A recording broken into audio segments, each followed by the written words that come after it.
Hello friends, good evening. Today I am making a video on the present crisis which the world is facing, that is the Israel and Palestinian crisis. So I have got a friend of mine, he is also joining us. She is my pet. It is a he is my pet. So let's begin.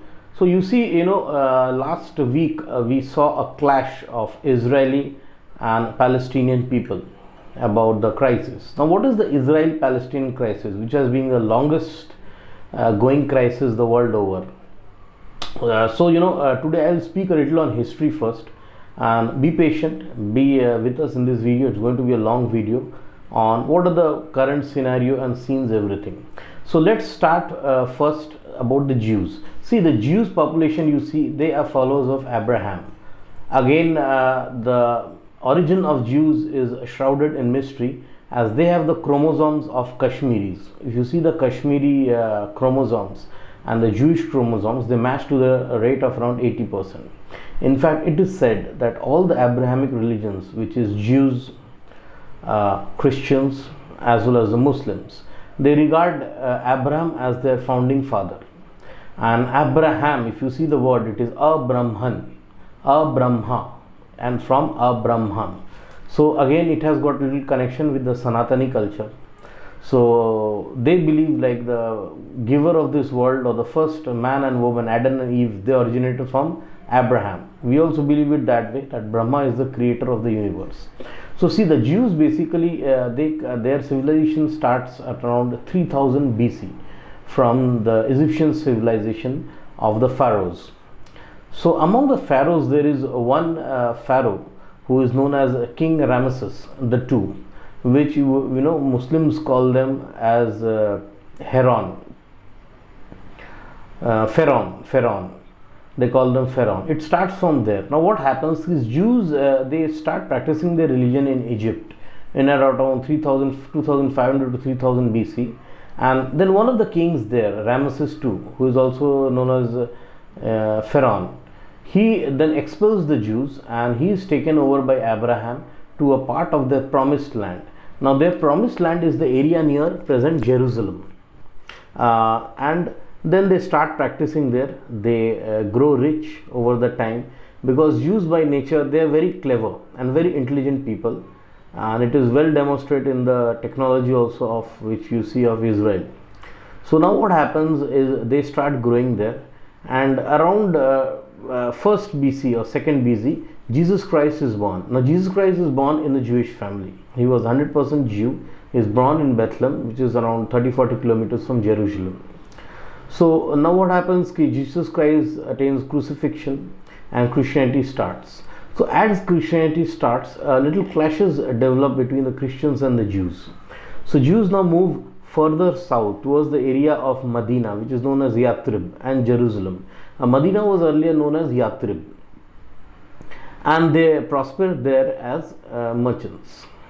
Now what happens is, in 590, Prophet Muhammad is born in the city of Mecca, and he starts by the age of 40. When Prophet Muhammad reaches his age of 40, gets some revelations from Angel Gabriel, as the saying goes, and he starts a new religion which is known as Islam. Now Islam, he tries to preach it in Mecca, and in the initial 23 years he has got around 100 converts. Slowly what happens, opposition grows to Prophet Muhammad's teachings in Mecca. So he does then the Hijra or Hajira, it is known, that is going to the city of Medina. Presently it's known as Medina, earlier it was known as Yathrib. So when he goes to Yathrib, the Jews there, they welcome Prophet Muhammad, and he starts preaching in Medina. In Medina, he gains a larger number of followers, and he grows strong politically as well as militarily. And then what happens is, all the Jews from Medina, which is the Banu Quraza, the Banu Kabir, the Banu Hashim. Banu is basically, it's a name of a tribe. Like we have Sharmaji, Gopalji, Madanji. The Ji is the Banu Hashim, Banu Israel. The Israel word came from there only. They are then expelled from Medina. They are given choice, like you either convert to Islam or you get expelled out. In fact, the Banu Quraza tribe is killed later. 600 male are killed. So what happens? The Jews then run from further from there and settle down near Israel. In Israel, they have then they found in I think around 650 AD, 650 sorry in 750 BC earlier, they had founded the King Solomon Temple. So they then come down to Jerusalem. In around 850 AD, what happens is Caliph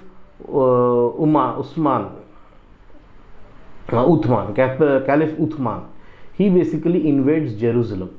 So what, and Jerusalem is a Jewish city by that time. So when he invades Jerusalem, the Jews are all driven out, most of them. The remaining ones are given an option: you either pay a jizya, which is basically a wealth tax or a tax for being alive, and to the Muslims, and then they stay there. And their temple is broken, the temple of Solomon, and a mosque is built on that place, which is the Al-Aqsa Mosque. Now the Al-Aqsa Mosque is the third holiest place in the Islam. So now many people, which they don't know, they see this golden dome. That is basically a golden dome. That is not the Al-Aqsa Mosque. The Al-Aqsa Mosque is basically a compound of mosque, which has the mosque of the Dome of Rock, as well as the mosque of Al-Aqsa, and several other small quarters and small mosques are there. So what happens is then the Crusaders start. Now Crusaders is basically a fight between the followers of Christianity and the followers of Islam. The Crusaders, they liberate Jerusalem. There is a lot of bloodshed. The Muslims are killed, the Jews are killed, and the Crusaders then stay there for around 150 years. Then again the city of Jerusalem is conquered by Salahuddin Ayyubi, or is known as the Great Salahuddin. Now what happens is Jerusalem now passes on to Salahuddin, and Salahuddin is one of the founders, or not, I will not say the founders, but one of the major warriors or the kings of the Ottoman Empire. So now for the next 800 years, the whole of Jerusalem goes in the Ottoman Empire. The Jews who have been there, they are forced to pay jizya, and after they have paid the jizya, they can preach their religion. So what happens now is, it's the beginning of the 18th century. Now a new movement comes among the Jews. It is known as Zionism. So one of the founding fathers of Zionism, he basically tells all the Jews, see, we have been driven out from all country. We are just like roaming as refugees all over Europe, or South America, or South Africa, some parts of Africa. So over the period, what happens is Jews, they become super rich. Like they have been trading a lot and facing hardships. Like you have the Marwadis of India. So Jews, you can think they are a subsect of, like just like the Marwadis of India. They do trading over centuries and slowly become super rich. So you see all the Mark Zuckerbergs, the Larry Ellisons, George Soros, Rupert Murdoch, the news king, they are all Jews. In fact, one of the richest people or families ever lived on the face of this earth, the Rottweilers, they are also Jews. In fact, they control the whole of Europe. So what happens now? The Jews then start lending money to the Persian, the knights, the English knights and the English knights, warriors. Then occurs the French War, the England and French War, where the Jews lend a lot of money and they become very, very close to the royalty. In the meantime, what happens? America is born in the 18th century. To America, a lot of Jews emigrate to America, seeing the new land of opportunity. They invest a lot of money in their railroads. In fact, John D. Rockefeller was a Jew, was the richest person living in USA. Andrew Carnegie, he was a Jew. So now they prosper a lot in USA. And in the meantime, Hitler now envied a lot the Jews because he saw the prosperity of the Jews. So he had a natural enmity towards the Jews. So he then what he does, he makes concentration camps and kills 60 lakh Jews, and the Holocaust occurs in Europe. In the meantime, in 1945, the Axis powers, they get defeated by the Allied powers. Now in that Allied powers, a lot of the financing of this World War II was won by the Jews. So now the Jews, they extract their pound of flesh. They say, okay, see, we had financed you in your wars. Now what we want is, we want basically that you serve us, you give us our promised land, and we want a promised land near Jerusalem. And there is a fighting unit in World War II which is known as the Jewish Legion, which is the Jewish fighting force. So now what happens in this is now British basically decides on the partition of Palestine. In the meantime, what happens, around 100 years, lot of Jews come to Palestine and they are now super rich, they've got a lot of money, while the Arabs, they are poor. So they start purchasing lands from the Arabs, a lot of land from the Arabs, and then once they have purchased the lands from these Arabs, they start building the Jewish settlements. Now what happens is in 1948 the Palestine is then partitioned among the Jewish quarter and the Palestine quarter. Now the Jewish people, that is Israel, the country of Israel is born, they accept the partition plan, but Palestine doesn't accept. Then what happens, they attack the Jews and the Palestine. So the Jewish League which is there, it transforms itself into IDF, it's the Israeli Defense Force, and they fight the first war of Israel and they successfully defeat the Arabs. So the Arabs of Saudi Arabia, the Arabs of Jordan, the Arabs of Palestine, they all get defeated at the hands of the Jews, and the state of Israel is born. Now Jews, you see, by nature they are very, very innovative, very skilled, super technically strong, and it can be manifested in the way 30% to 40% of the Nobel Prize has been won by the Jews till date. Like there are around 225 Nobel Prize winners among the Jews, whereas there are only 4 Nobel Prize winners among the Muslims. Out of these 4, 3 have won for Nobel Peace, where really don't require any capability. Only one person has won for science, that is Dr. Abdul Samad, who was again afterwards rejected to be a Muslim because he was a Ahmadi, because Muslims don't treat Ahmadis as Muslims. So now what happens, Israel basically progresses like anything. Technologically they progress, they make their first satellite, they make their nuclear test, they are strong in arms. Within this, what happens is many nations are now envious of Israel. Mostly it is Saudi Arabia, Jordan, Lebanon, and the most of them is Egypt. Now what happens is Gabel Nasser, he then declares a war on Israel, and the 1967 war is fought.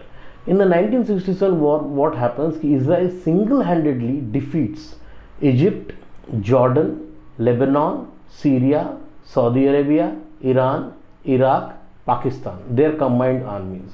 So an army of 640,000 is defeated by only 80,000 Jews, and the whole air force of Egypt is decimated. With this newfound confidence, Israel now expands its borders. Now there are a lot of areas which Israel captured within this war, which is the Jerusalem, which is the Sinai Peninsula, and the Golan Heights. The Golan Heights they captured from Syria, Sinai Peninsula they captured from Egypt, and Jerusalem they captured again, I think, from Lebanon or Jordan. Now what happened in this is there is a peace agreement between Egypt and Israel, and Israel then hands back the Sinai Peninsula, whereas the Golan Heights are still with Israel. So now what happens, then these countries like Egypt, and they are looking for a revenge on Israel. Now stealthily, suddenly they again attack on 1973. It is known as the Yom Kippur War. Now Yom Kippur is a festival, like in the Hindus we have Diwali or Dashera, where all the Jews are celebrating, and suddenly out of blue the Arabs attacked. Initial reverses are there from Israel, but finally Israel is able to push back the Arab invaders, and this way the things continue. So Jerusalem now goes under the occupation of the Jews. Now let's come to the present crisis. Now present crisis, what happens, there is an area known as Sheikh Zara. The Sheikh Zara is a neighborhood where the houses have been bought by the Jews 100 years ago. but presently occupied by Palestine people. So the Supreme Court of Israel passes an order that all the houses which have initially been bought and procured by the Jews have to be handed over by the Palestine people, and the Palestine people would have to be evacuated. So the Israel army then starts the process of evacuation. So there is an anger around 500 families. There is anger among the Palestine people as to why Israel is evicting them. Now this anger basically manifests itself in between the Ramazan. In the Ramazan, in the holy mosque of Al-Aqsa, when the prayers are taking place, many Muslim worshippers, they carry a lot of stones, and among these worshipping, then anti-Israel slogans are raised against the Jewish against the Jewish as well as the Israeli settlement. Initially, the police people from Israel, they don't do anything, just listen to this.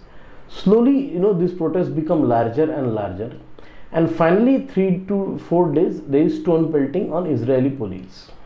It was done for 3 days straight. On the third day, what happened? Some Israeli soldiers, they get hurt by this stone pelting.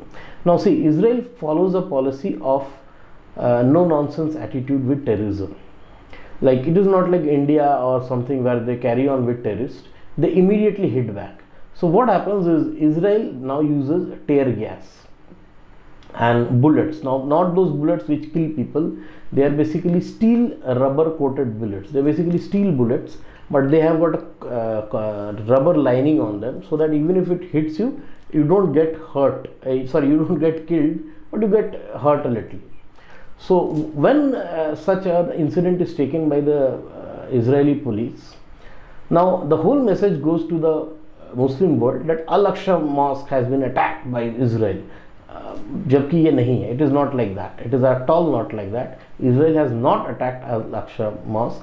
It has only defended its soldiers, and it has taken action on the unruly crowd. So after that, what happens? This news goes across the Muslim world. Now Hamas is a terrorist organization which is basically based in West Bank as well as Gaza Strip. But in Gaza Strip a lot strong there. From Gaza Strip, now they start shooting these missiles. And 1,150 missiles basically landed on Israel in last 2 days. Now they are basically using a sort of missile or rockets which is known as a Kayatush rocket. Kayatush. It is a small rocket which costs around 20,000 rupees, and they don't have much range, around a range of 50 to 100 kilometer maximum, and they are not electronically aligned or electronically let aside. It's simple, like it is, the rocket is put and a light, match light is burnt on that, and it goes in a straight line.